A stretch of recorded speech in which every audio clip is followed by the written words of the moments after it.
Iran Israel के बीच जंग को लगभग एक हफ्ता बीत चुका है। इस जंग में सीधे तौर पर अमेरिका की एंट्री और पूरे मिडिल ईस्ट में बिगड़ते हालातों ने ग्लोबल इकोनॉमी में भी बड़ी उथल पुथल पैदा कर दी है। इस संघर्ष की वजह से वैश्विक अर्थव्यवस्था के एक नए ट्रायंगल में एक तरफ मिसाइलें हैं, दूसरी तरफ चमकता हुआ सोना और तीसरे तरफ दुनिया की सबसे ताकतवर करेंसी यानी अमेरिकी डॉलर है। लेकिन इन सब के बीच सोने में हालिया गिरावट बाजार में एक नए मार्केट ट्रेंड को स्टेब्लिश कर रही है, क्योंकि अभी तक जो ट्रेंड था उसके मुताबिक युद्ध का मतलब था गोल्ड में तेजी। तो आइए इस वीडियो में समझते हैं आखिर युद्ध के बावजूद सोने की कीमतों में बढ़ोतरी क्यों नहीं हो रही है। क्या गोल्ड और डॉलर का यह नया ट्रेंड कीमतों को 1,40,000 तक ले जा सकता है। आमतौर पर जब भी वॉर होता है तो निवेशक सेफ हेवन की तलाश करते हैं। ऐतिहासिक रूप से सोना पहली पसंद रहा है, लेकिन वर्तमान ईरान में जारी संकट में ये गणित थोड़ा बिगड़ चुका है। एक तरफ दुनिया भर की इक्विटी मार्केट्स गिर रही हैं, इसके साथ ही इस बार सोने में कोई ऐसी बड़ी तेजी भी नहीं है जैसी यूक्रेन वॉर के समय देखी गई थी। फिलहाल ग्लोबल अनसर्टेनिटी के कारण निवेशक कैश और यूएस ट्रेजरी बॉन्ड्स को ज्यादा सिक्योर मान रहे हैं, क्योंकि जब डॉलर की मांग बढ़ती है तो डॉलर इंडेक्स मजबूत होता है। इसी वजह से डॉलर और सोने के बीच इस समय इनवर्स कोरिलेशन का दौर चल रहा है। इंटरनेशनल मार्केट में सोने की कीमतें डॉलर में तय होती हैं। ऐसे में जब भी डॉलर मजबूत होता है तो उस स्थिति में दूसरी करेंसी जैसे कि रुपी या फिर यूरो खरीदने वालों के लिए गोल्ड महंगा हो जाता है, जिससे इसकी मांग और कीमतों पर सीधा सीधा असर देखा जा सकता है। इसके अलावा गोल्ड और इन्फ्लेशन के बीच भी एक ऐसा खेल है जिसकी वजह से सोने की कीमतें लगातार गिर रही हैं। असल में युद्ध की वजह से क्रूड ऑयल की कीमतें बढ़ रही हैं। तेल महंगा होने की वजह से वैश्विक स्तर पर महंगाई बढ़ने का खतरा भी बढ़ा है। अब अगर महंगाई को काबू करने के लिए फेडरल रिजर्व ब्याज दरों में कटौती करने के बजाय उन्हें ऊंचा बरकरार रखता है या फिर बढ़ा देता है, तो इस सिचुएशन में डॉलर की मांग बढ़ेगी, क्योंकि निवेशकों को डॉलर जमा करने पर ज्यादा मुनाफा मिलेगा। ऐसे में सोने की चमक पर इसका सीधा फर्क पड़ेगा, क्योंकि ज्यादा पैसा ज्यादा इनफ्लो अब डॉलर की तरफ चला जाएगा। ऐसी कंडीशन में इन्वेस्टर्स के लिए अपॉर्चुनिटी कॉस्ट भी एक बड़ा फैक्टर साबित होगी। अब फंडामेंटली देखें तो सोने में कोई ब्याज नहीं मिलता है। अगर बैंक ब्याज दरें बढ़ाते हैं तो निवेशक सोने के बजाय बॉन्ड्स या फिर फिक्स्ड इनकम एसेट्स में पैसा लगाना ज़्यादा पसंद करते हैं, क्योंकि यहाँ पर एक तय रिटर्न मिलता है। रिटर्न सिक्योरिटी है, जैसा कि गोल्ड या दूसरे मेटल्स में नहीं है। अब आते हैं क्रूड ऑयल और गोल्ड के कोरिलेशन पर।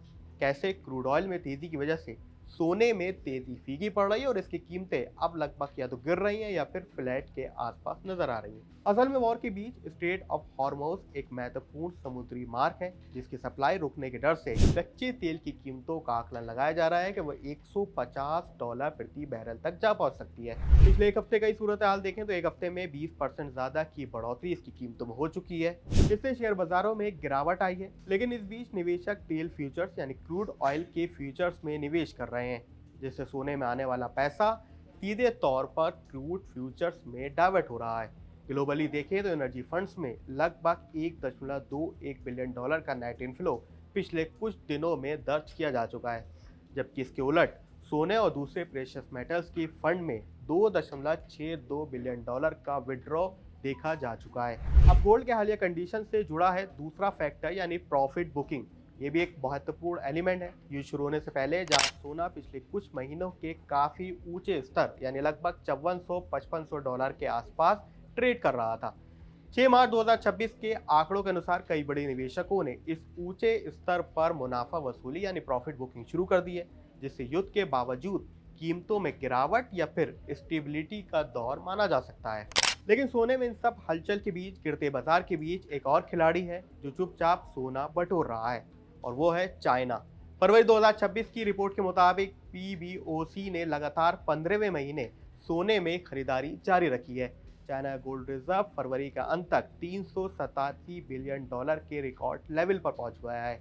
चाइना भले ही सीधे तौर पर इस वॉर में शामिल नहीं है, लेकिन ईरान के समर्थन की वजह से आगे आने वाले समय में अगर अमेरिका से तनाव चाइना का बढ़ता है तो गोल्ड ही एक ऐसा सेफ एसेट रहेगा जो आर्थिक प्रतिबंधों से चाइना की इकोनॉमी को बचा सकता है। हालांकि ग्लोबल इकोनॉमी में डॉलर और गोल्ड के इस कोरिलेशन को समझने के लिए पुराने इतिहास को भी देख सकते हैं। अगर इतिहास के पन्नों को पलटें तो गल्फ वॉर 1990-91 के दौर में भी एक ऐसी सिचुएशन बनी थी जो इस समय लगभग वैसी ही नजर आती है। अगस्त 2090 में जब इराक ने कुवैत पर हमला किया था तो सोने की कीमतें $370 प्रति औंस से उछलकर $415 प्रति औंस तक पहुंच चुकी थी। इसके बाद 17 जनवरी 1991 को जैसे ही अमेरिका ने ऑपरेशन डेजर्ट स्टॉर्म शुरू किया, सोने की कीमतें एक ही दिन में $30 की भारी गिरावट के साथ ट्रेड हुई थी। इसकी वजह थी वॉर के समय लोगों को लगा कि अमेरिका ये युद्ध आसानी से जीत जाएगा, इसलिए इन्वेस्टर्स ने सोना बेचकर डॉलर और अमेरिकी बॉन्ड्स में निवेश करना शुरू किया था।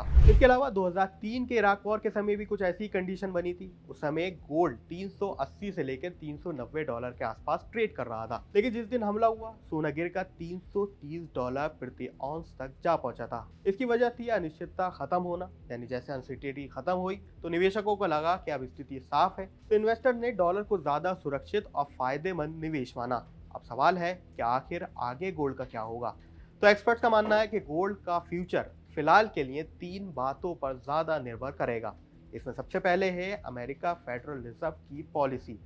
अगर US federal reserve interest rate में कटौती शुरू करता है तो गोल्ड में एक बार फिर से तेजी आ सकती है, गोल्ड की कीमतें रिकॉर्ड तेजी के साथ बढ़ सकती हैं। इसके अलावा अगर वॉर एक्सटेंड होता है तो युद्ध केवल ईरान इसराइल तक लिमिट नहीं रहेगा, जैसे कि अभी भी आप देख सकते हैं। तो इस सिचुएशन में या तो कीमतें स्टेबल रहेंगी या इसमें अगर अमेरिका और दूसरे खाड़ी देश शामिल होते हैं तो सोने की कीमतों में तेज उछाल आएगी, जो कि एक बड़ा फैक्टर गोल्ड की डिमांड में रहा है, खासकर जियोपॉलिटिकल फैक्टर। तो इस गोल्ड की पूरी सिचुएशन और डॉलर की इस मांग के बीच क्या आप भी अपना सोने में निवेश बढ़ाने वाले हैं या अभी भी आप वॉर के समय वेट एंड वॉच की सिचुएशन में रहने वाले हैं? हमें कमेंट सेक्शन में जरूर लिखें।